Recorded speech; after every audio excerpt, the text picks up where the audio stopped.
Good evening, everybody. The Washington Post reporting that the Obama White House delayed enacting controversial regulations on health care, the environment, and worker safety, all trying to help the president win re-election last year.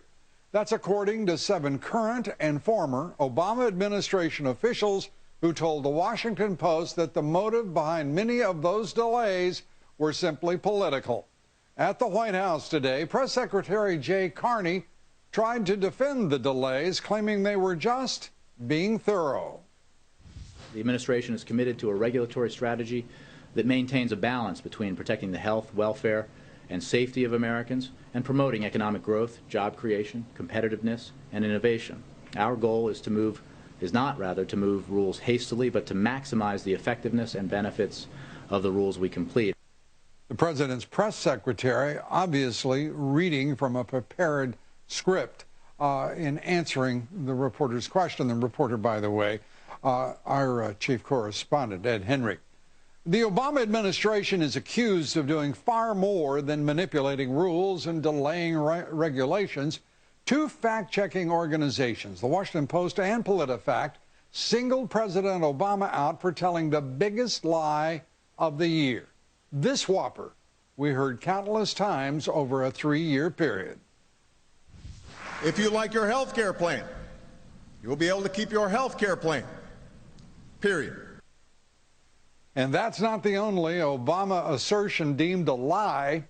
The Washington Post reported that 3 of the top 5 biggest lies of 2013 belong to President Obama.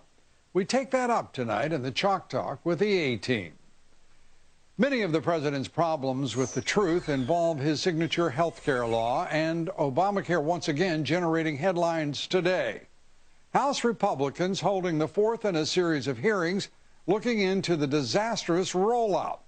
Today's Oversight Committee hearing in Texas looking into reports that Obamacare navigators, workers who try to help enroll people, are actually encouraging people to commit fraud. Oversight Chairman Darrell Issa said the program is severely lacking in federal oversight. We cannot have a repeat of the acorn-like activities that led to too many people believing that there was something for nothing and ultimately ending up with nothing when they started with something. But at the White House, Press Secretary Carney fired back, declaring that Issa was trying to undermine the Affordable Care Act. This is just one more data point in the Republican obsession with sabotaging Obamacare. All navigators must complete about 20 hours of training, including training on privacy issues.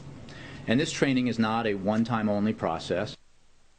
But emphasizing Congressman Issa's point about security, today a confidential Obamacare Navigator training manual was uploaded onto the web. The 217-page manual reportedly offers advice similar to what you would tell a car salesman: smile, make the customers feel welcome. But for some reason, the Obama administration put a giant disclaimer at the bottom of each page that the information is not to be released to the public. While the Obama administration continues to try to spin the disastrous health care rollout, new polls show many Americans simply are not buying into it. According to a USA Today and Pew Research survey, young people who once overwhelmingly supported President Obama by a margin of roughly 2-to-1 in his campaigns against both John McCain and Mitt Romney now have abandoned him. Just 45% of 18 to 29-year-olds approve of the job President Obama is doing. That compares to 67% who did so this time a year ago. Just 41% of millennials approve of Obamacare itself, compared to 54% who disapprove. And it's not just young people troubled by the health care law. A separate poll by the Associated Press finds that nearly 4 in 5 Americans with health care insurance, 77%, say Obamacare will change their policies for the worse, covering fewer types of medical care. So what is the Obama administration doing to combat all of the negative sentiment? Kicking off an advertising and marketing blitz using taxpayer dollars. Both the state-run exchanges, the federal government, and health insurers are reportedly starting to bombard the airwaves and social media with Obamacare ads. Insurers alone are expected to spend more than $500 million on television ads next year. The Ryan Murray bipartisan budget compromise, which passed the House last week, is expected to pass a key critical procedural hurdle in the Senate tomorrow. At least 6 Republican senators have indicated they will join with the Democrats and vote to end debate on the 2-year budget deal that needs at least 60 votes to advance. Final passage of the budget measure requires only a simple majority after that.